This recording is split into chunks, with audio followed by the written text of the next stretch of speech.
بسم اللہ الرحمن الرحیم۔ تم ابھی بہت چھوٹی ہو، ابھی بہت کچھ دیکھنا باقی ہے تمہارا زندگی میں، اور جہاں تک بات ہے تمہاری فیلنگز کی جو مجھے لے کر ہیں، تو یہ محض کچھ وقت کا دھوکہ ہے اور کچھ نہیں۔ تم ایک اچھی لڑکی ہو اور تمہارے لیے بہتر یہی ہے پڑھائی پہ دھیان دو۔ اگر آپ نہ ملے تو پڑھائی کا کیا، میں تو جینا ہی چھوڑ دوں گی۔ پلیز ایسے سنگ دل نہ بنے، میری حالت کو سمجھنے کی کوشش کریں پلیز۔ سدرا اب باقاعدہ اپنے دونوں ہاتھوں سے اس کے آگے جوڑ کر گھٹنوں کے بل بیٹھ گئی اور سسکیوں کے ساتھ رونے لگی۔ سراج کچھ دیر اس کی طرف دیکھتا رہا، پھر ایک طرف سے ہوتا باہر جانے لگا۔ ٹھیک ہے جائیں آپ، لیکن میرا بھی وعدہ ہے آج کی رات میری آخری رات ہوگی، وہ پختہ ارادے سے بولی، جس پر کچھ پل کو تو سراج خاموشی سے کھڑا رہا، پھر پلٹ کر سدرا کے قریب آیا۔ کیا چاہتی ہو؟ آپ کا عمر بھر کا ساتھ۔ سدرا اس کی کالی آنکھوں میں آنکھیں ڈالتے ہوئے بولی، برداشت نہیں کر سکو گی مجھے تم، میرا پیار وقتی کھیل نہیں، یا تو آپ کا ساتھ یا پھر موت۔ کتنا سمجھانا چاہا میں نے تمہیں، مگر آئی نو کہ اب تم کچھ نہیں سمجھنے والی، جانتی تک نہیں مجھے، اور شادی کا فیصلہ بھی کر لیا۔ میں بس اتنا جانتی ہوں کہ آپ مجھے اچھے لگتے ہیں، اور اتنا جاننا کافی ہے میرے لیے۔ ہاں اچھا نہیں ہوں، میں بہت برا ہوں۔ نہیں آپ اچھے ہیں، شادی کرنا چاہتی ہو نا مجھ سے؟ اس نے سوال کیا، جس کے جواب میں سدرا نے اس بات میں گردن ہلائی۔ تو یہی تمہارا آخری فیصلہ ہے؟ سوچ لو، وہ اپنی خمدار بھویں اچکا کر بولا۔ سوچنے کی گنجائش باقی نہیں اب۔ ٹھیک ہے، یہ بول کر سراج نے اس کی نازک سی کلائی کو سختی سے پکڑا۔ سدرا کو کبھی کسی غیر مرد نے نہ چھوا تھا۔ اس کو سراج کی اس بے تکلفی پر حیرت سے اس کا چہرہ دیکھنے لگی، جبکہ وہ سدرا کو لگ بھگ گھسیٹتے ہوئے گھر سے باہر لے آیا اور باہر کھڑی اپنی کالی مرسیڈیز کا دروازہ کھول کر اس کو دھکیلتے ہوئے کار میں بٹھایا اور خود ڈرائیونگ سیٹ سنبھال لی۔ کچھ ہی دیر میں دونوں کسی وکیل کے دفتر میں موجود تھے، اور وکیل کچھ دستاویزات تیار کر لایا تھا جو اس نے سراج کے حوالے کیے۔ سراج نے ان پر دستخط کیے اور سدرا کو بھی ان پر دستخط کرنے کو کہا۔ مگر یہ کیا؟ وہ حیرانگی سے بولی۔ Marriage paper. سراج انتہائی اطمینان سے بولا۔ مگر اتنی جلدی، یوں اچانک؟ اور امی؟ شادی کرنا چاہتی تھی نا مجھ سے تم، تو کرو سگنیچر۔ سدرا کو اپنی امی اور بھائی کی عزت کا خیال آیا تھا، مگر اس وقت وہ جنون کسی کیفیت میں تھی۔ تب اس لمحے کو وہ اپنی محبت کا امتحان سمجھتے ہوئے اس نے سراج کے ہاتھ سے پین لیا اور دستاویزات پر دستخط کر ڈالے۔ کانگریچولیشنز مسٹر اینڈ مسز سراج علی۔ وکیل گرم جوشی کے ساتھ سراج سے ہاتھ ملاتے ہوئے بولا تھا، میں کل ہی کورٹ میں آپ کی میرج رجسٹر کروا دوں گا۔ Thank you. سراج نے جواب دیا اور جانے کے لیے اٹھ کھڑا ہوا اور باہر کو چل دیا۔ سدرا بھی اس کے پیچھے پیچھے چل دی۔ اس کی تو حالت ہی عجیب ہو رہی تھی۔ وہ دن، وہ پل جس کا ہر لڑکی ہمیشہ خواب دیکھتی آتی ہے، شادی کو لے کر کتنے ارمان سجاتی ہے، سدرا نے بھی سجائے تھے، مگر یہ دن اس کی زندگی میں اس طرح آئے گا، اس کا تو سدرا نے کبھی گمان بھی نہ کیا تھا۔ بس کچھ ہی پلوں میں اس کی زندگی بدل کر رہ گئی تھی، مگر اس کے لیے یہی کافی تھا کہ اس کا ہم سفر، اس کا جیون ساتھی سراج بن گیا تھا۔ سراج سدرا کو لے کر اپنے گھر آ گیا تھا۔ گھر کیا تھا، وہ تو ایک عالی شان محل تھا۔ سراج گاڑی گیراج میں کھڑی کرتا ہوا اندر کی طرف چل دیا۔ سدرا بھی گاڑی سے اتری تو سراج اس کو وہیں چھوڑ کر اندر جا چکا تھا۔ آس پاس 18-20 پیش قیمت گاڑیاں کھڑی تھیں۔ سدرا تیز تیز قدم اٹھاتی سراج کے پیچھے ہو لی۔ سلام صاحب۔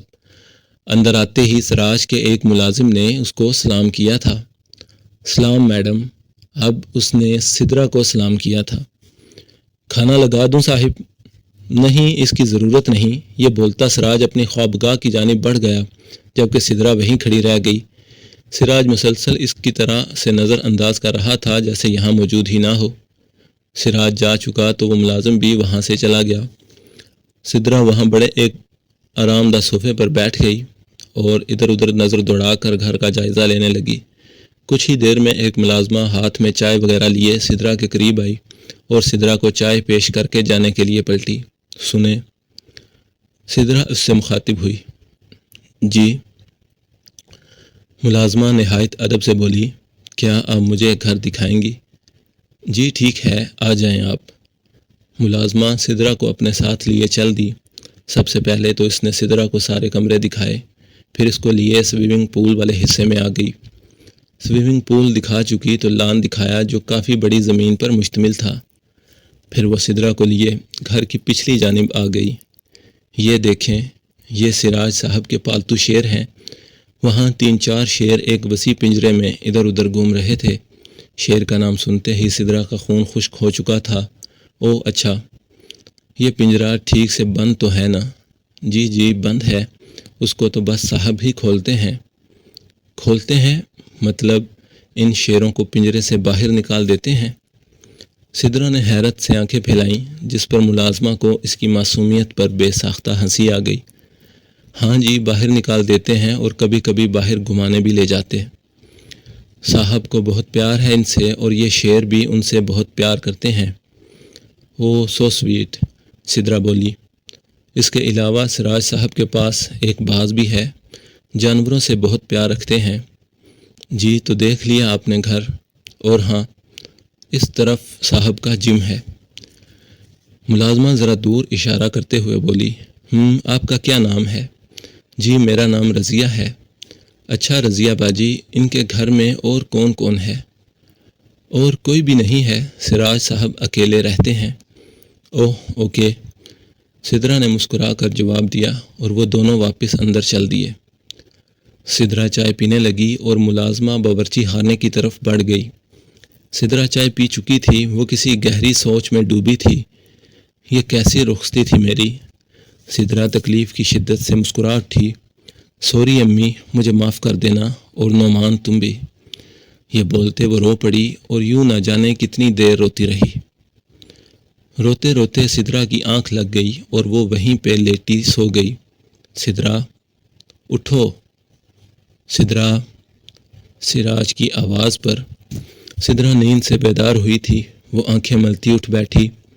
سراج سامنے پڑے دوسرے صوفے پر پیر پھیلائے بیٹھا تھا۔ اس وقت اس نے صرف جینز پہن رکھی تھی، وہ ابھی جم کر کے آیا تھا۔ سدرا سراج کو اس حالت میں دیکھ کر بے چینی سی محسوس کرنے لگی تھی۔ سدرا کی نظر اس کے سکس پیک سے ہوتی ہوئی اس کے بازو پر بنے ٹیٹو پر پڑی تو وہ بغور اس کو دیکھنے لگی۔ اس کی نظر اب سراج کی نظر سے ٹکرائی جو اسی کی طرف دیکھ رہا تھا، تو سدرا نے شرم سے اپنی نظریں جھکا لیں۔ اس کی اس ادا نے سیدھا سراج کے دل پر وار کیا تھا۔ میں سو گئی تھی کیا؟ سراج نے اس کے سوال کا کوئی جواب نہ دیا اور ایک ٹک اسے دیکھتا رہا تو وہ کنفیوز سی ہونے لگی۔ سراج صوفے کی پشت سے ٹیک لگائے آرام سے بیٹھ گیا۔ جاؤ میرے لیے جوس لے کر آؤ۔ جی کیا؟ اٹھو جوس لے کر آؤ۔ بیوی ہونا میری تو اپنے شوہر کی خدمت نہیں کرو گی؟ وہ اب اپنے دونوں پیر سامنے پڑی کانچ کی میز پر رکھتے ہوئے بولا، اور سدرا اٹھ کر باورچی خانے کی طرف بڑھ گئی اور کچھ ہی دیر میں وہ جوس ہاتھ میں لیے سراج کے پاس آئی اور جوس کا گلاس اس کے سامنے پیش کیا۔ سراج نے اس کی طرف دیکھا، پھر بجائے جوس پکڑنے کے اپنا موبائل اٹھائے اس میں مگن ہو گیا۔ سدرا جوس میز پر رکھ سکتی تھی مگر اس نے ایسا نہ کیا۔ وہ جوس ہاتھ میں لیے کھڑی رہی۔ کافی دیر گزر گئی۔ سراج جوس لے لیں۔ سراج اس کی آواز انسنی کرتا موبائل ایک طرف رکھتا اپنی آنکھیں بند کیے اپنی گردن صوفے پر ٹکائے بیٹھ گیا، اور پھر پورے 20 منٹ گزر جانے کے بعد سراج نے سدرا کے ہاتھ سے جوس کا گلاس لیا اور جوس پینے لگا۔ سراج، سدرا بولی۔ سراج نے اس کی طرف دیکھے بنا ہی کہا تھا، میں سوچ رہی ایک دفعہ اپنے گھر سے آؤں، امی کو بھی تسلی ہو جائے گی اور میں اپنی بکس وغیرہ بھی لے آؤں گی۔ وہ اپنی بات مکمل کرنے کے بعد سراج کی طرف سوالیہ نظروں سے دیکھنے لگی۔ پہلی بات، تمہارا گھر مطلب؟ تمہارا گھر تو یہ ہے، اور دوسری بات کہ بکس کو کیا کرنا ہے تم نے؟ کیا کرنا ہے مطلب پڑھنا ہے؟ سدرا کی بات پر سراج نے ایک زوردار کہکا لگایا تھا۔ پڑھائی ہو گئی ختم تمہاری، اب تم کالج نہیں جاؤ گی اور اس گھر سے بھی اب تمہارا تعلق ہمیشہ کے لیے ختم سمجھو۔ میری بیوی بنی ہو تو میرے مطابق ہی رہنا ہوگا اب تمہیں۔ وہ سنجیدگی سے بولا جبکہ سدرا اس کا بدلتا رویہ دیکھ کر ششدر رہ گئی۔ اس کو یقین ہی نہ ہو رہا تھا کہ یہ وہی مہربان سا سراج ہے۔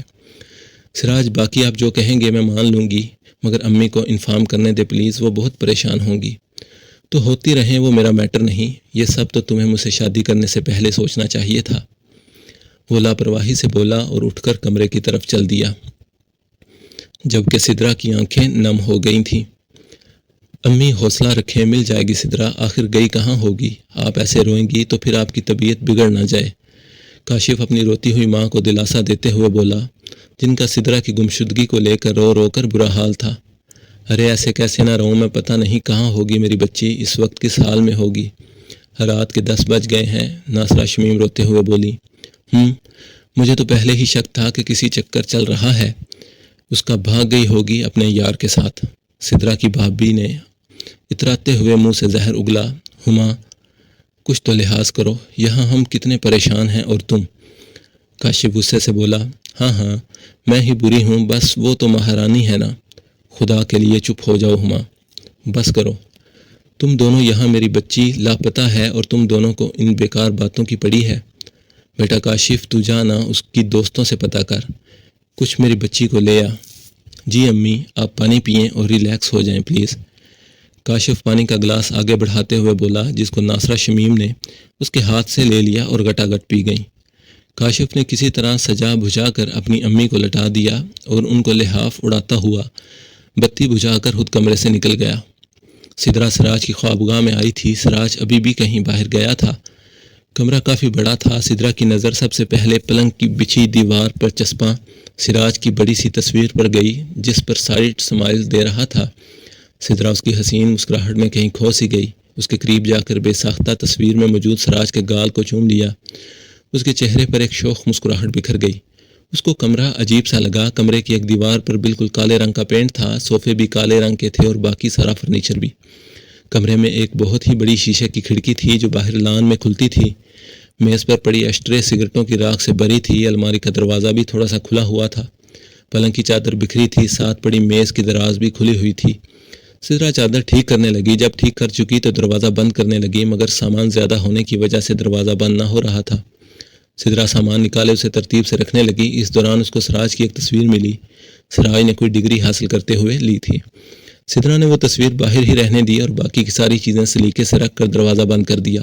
اب وہ الماری کی طرف بڑھی۔ الماری کا دروازہ کھولتے ہی کچھ کپڑے سدرا کے قدموں میں آ گرے۔ جب وہ الماری ٹھیک کرنے لگی تو اس کو الماری میں موجود ایک دراز سے کچھ گنز ملی تھیں، جن کو سدرا نے بالکل نہ چھیڑا۔ باقی کی ساری الماری درست کرتی اب وہ بیڈ پر جا بیٹھی تھی۔ اس کو بھوک لگنے لگی تھی، مگر وہ سراج کا انتظار کرنے لگی۔ آرام دہ بستر پا کر اس کی آنکھ لگ گئی تھی۔ اس کی آنکھ کسی کھڑبڑ کی آواز سے کھلی تھی۔ جب اس نے دیکھا تو سامنے سراج کھڑا الماری سے اپنے کپڑے نکال رہا تھا اور کپڑے لیے وہ باتھ روم کی طرف بڑھ گیا۔ جب وہ نہا کر لوٹا تو سدرا بولی، کھانا کھا لے، مجھے بہت بھوک لگی ہے۔ جس کے جواب میں سراج نے غصے بھری نظر اس پر ڈالی اور سنگھار میز پر پڑا ہیئر برش اٹھائے اپنے بال ٹھیک کرنے لگا۔ میں کھا کر آیا ہوں، وہ کچھ دیر بعد بولا۔ اچھا۔ سدرا افسردہ ہوئی تھی۔ ہیلو میڈم، یہ بیڈ میرا ہے، اٹھو یہاں سے۔ سراج بال ٹھیک کر چکا تو پلنگ کے پاس آ کر تلخ انداز سے بولا تھا۔ اس کے سخت لہجے سے سدرا کا دل دکھا، مگر وہ چپ چاپ وہاں سے اٹھ گئی اور صوفے پر جانے لگی تھی کہ اچانک پلٹ کر خوش دلی سے بولی، سراج کیا ہے؟ وہ بنا اس کی طرف دیکھے اپنا کمبل کھولتے ہوئے بولا۔ سدرا اس کی وہی تصویر اٹھا لائی۔ سراج، یہ دیکھیں مجھے کیا ملا۔ کون سی ڈگری مل رہی تھی آپ کو یہاں؟ ارے یہ 13-14 سال پرانی پکچر تمہیں کہاں سے مل گئی؟ وہ لاپرواہی سے بولا۔ کیا 13-14 سال پرانی؟ یہ کیا کہہ رہے ہیں آپ؟ سدرا حیرت سے آنکھیں کھولے بولی، مگر سراج نے کوئی جواب نہ دیا۔ وہ سونے کی غرض سے آنکھیں بند کیے لیٹ گیا۔ سراج بتائیں نا، کیا ہے؟ سونے کیوں نہیں دے رہی؟ کیا بتاؤں؟ یہی کہ یہ تصویر 13-14 سال پرانی کیسے ہو سکتی ہے؟ کیونکہ یہ ڈگری، کیوں فضول باتیں کر کے دماغ خراب کر رہی ہو میرا؟ صبح 7 بجے اٹھنا ہے۔ کیا ہے اس تصویر میں ایسا؟ MBA کی ڈگری ملی تھی مجھے یہاں کوئی 13 سال پہلے، بس۔ کیا؟ سراج آپ کی ایج کیا ہے اس وقت؟ 34 سال، وہ اکتا کر بولا تھا۔ آپ 34 کے ہیں؟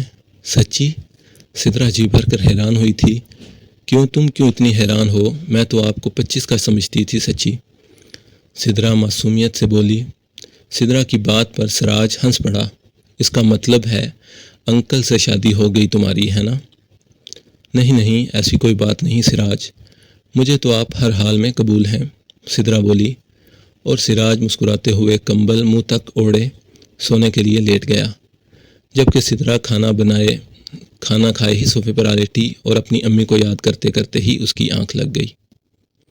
جاری ہے۔